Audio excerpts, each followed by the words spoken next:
Yeah, what's poppin' guys, Sizzle here, and in this video I'm gonna be showing you the best way to play 3DS games on your PC as of 2025, which is Azahar emulator. I do want to say in this video I will not be showing you how to actually back up your games to use with this emulator, but I do want to add a special note in this video unlike any other video. Generally, whenever you back up your games, even like with the most official, effective method, you'll get a .cia file like this, right? Sonic Generations.cia. However, Azahar emulator, due to some legal trouble in the past, will not actually accept these raw CIA files directly from your system, even though your actual 3DS will just fine. So what you're going to have to do is on that same 3DS, the same way that you backed up the files into .cia files, you're going to have to decrypt them, and you'll see you now have Sonic Generations.cci. It's worth noting though that update files, such as this Minecraft update right here, still will be a CIA file, but it's a decrypted CIA file, and the only way to tell is whether or not it just happens to work. So if it's not working for you, make sure that you have decrypted your game backups for use with the emulator. Your decrypted files, like your .cci files, will only work with the emulator, while your .cia files will only work with your actual 3DS. This will not work on a 3DS, this will not work on an emulator. It's a very weird way, very annoying way of doing things, but that's just kind of how things work, unfortunately. And with that all out of the way, let's go into actually setting up the emulator.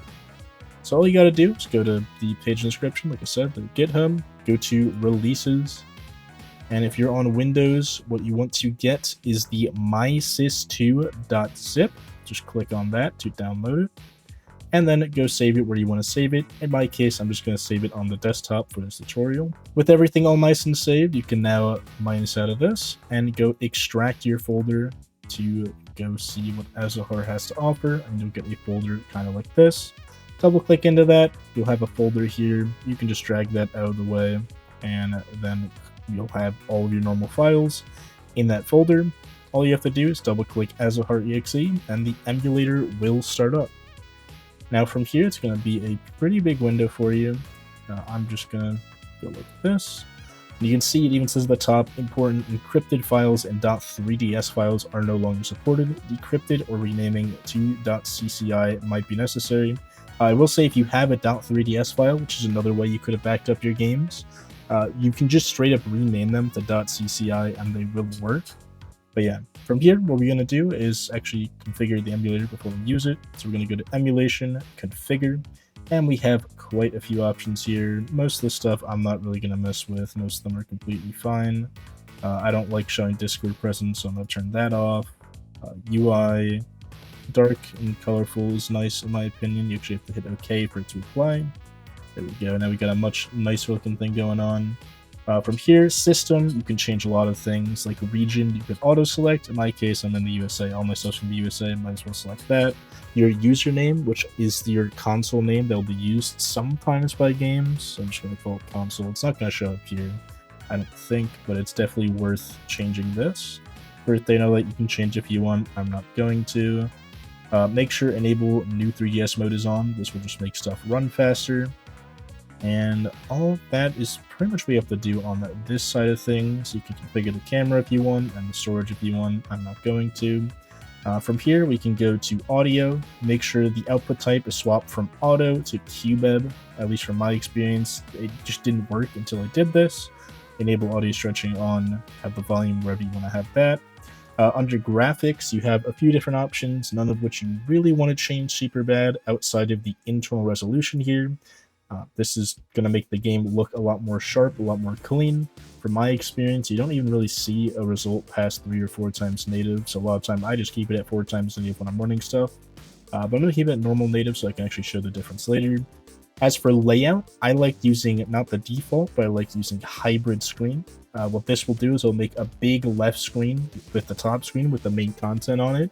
But on the right side of your screen, you'll see the top and bottom screen, so that way you'll kind of see how it was originally supposed to look on your actual DS. From here, you can also go to Advanced and change the graphics API. I personally really like Vulkan. I really do enjoy this one. For most people, OpenGL should work fine, but I definitely enjoy using Vulkan, and that's what I use whenever I play. Everything else, just leave on default, it's all pretty good there. As for controls, you can go connect a controller or whatever you want to use. Right? By default, there's a bunch of keyboard controls, but in my case, I actually want to go use my controller. So I'm going to go tap on each of these and press the buttons on my controller. So X, Y, left, right, up, down. And I have to kind of keep going through it. I didn't even have to select my controller, by the way. This will just automatically use your controller without any questions, comments, or concerns, unless it just doesn't want to use the right side of your C-stick. Oh, my controller was shut off, that's why. Might actually be out of battery, I don't know if I charged it. There we go, still going. Diagonals, I guess you can do diagonals, so up left, up right. You can see diagonals are not supported for my controller, so I'm going to clear them out, and we're not going to use diagonals, instead just using the circle pen C-stick as is.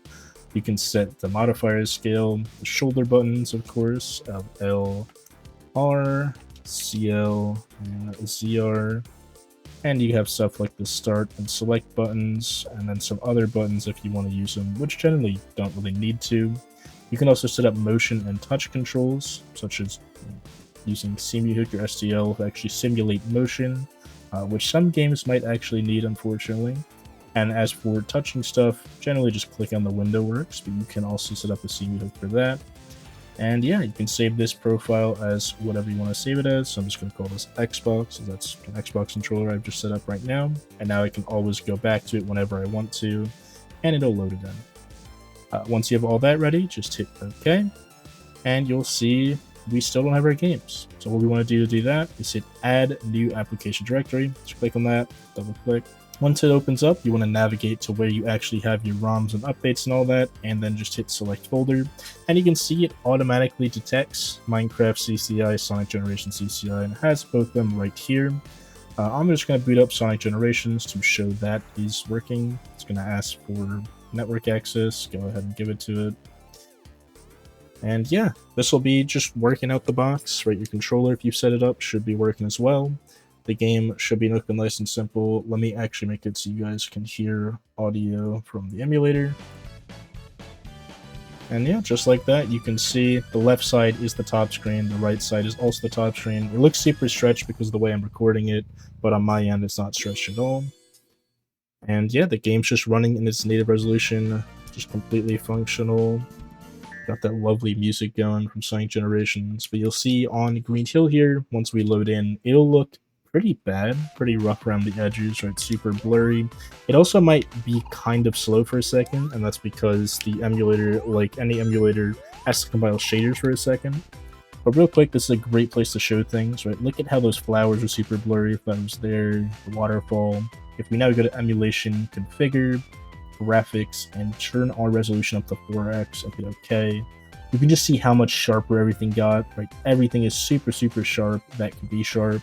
The flowers are super sharp, Sonic is super sharp, the background super sharp, and everything just looks a lot nicer than it does on native settings, native hardware, which is just pretty cool. Everything's up and running there.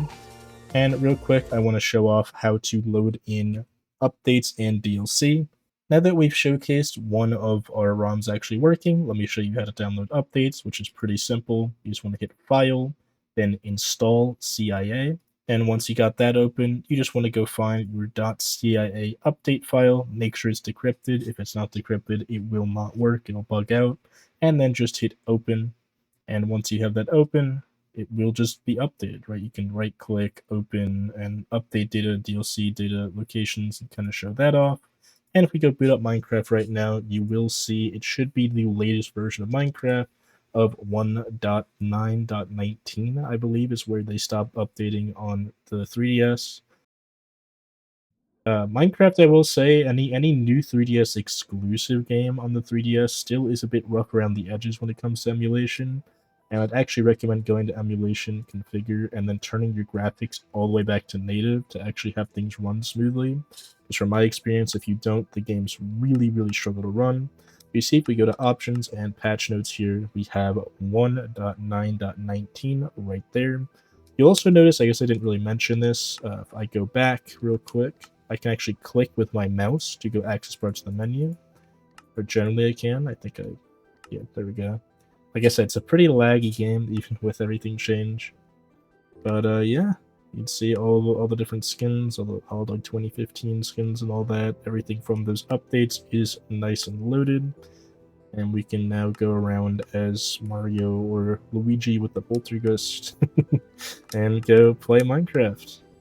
And yeah, that's about all there is to say. That's all there is to do when it comes to this emulation. You can obviously do even more with multiplayer, and I believe you can actually access the fan 3DS online servers, but I haven't really looked into that, nor do I really know how to do that.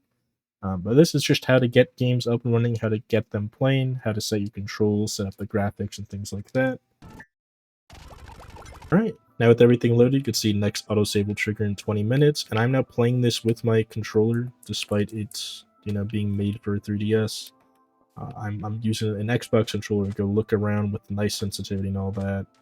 You can see the very atrociously small render scale of Minecraft on the 3DS. We can go break blocks, and they will be in our inventory on the bottom screen there, which is why it's important to have that hybrid view. So on the right side, you can see where things are supposed to be. We can move around to our dirt block, we can place it back down, or I can press the wrong button. You can place it back down, and yeah, that's pretty much all there's to say. For real, for real. Hopefully you guys enjoyed. Have fun playing the games that you want to go play, and I'll see you on the next one. Have a great rest of your day, and goodbye.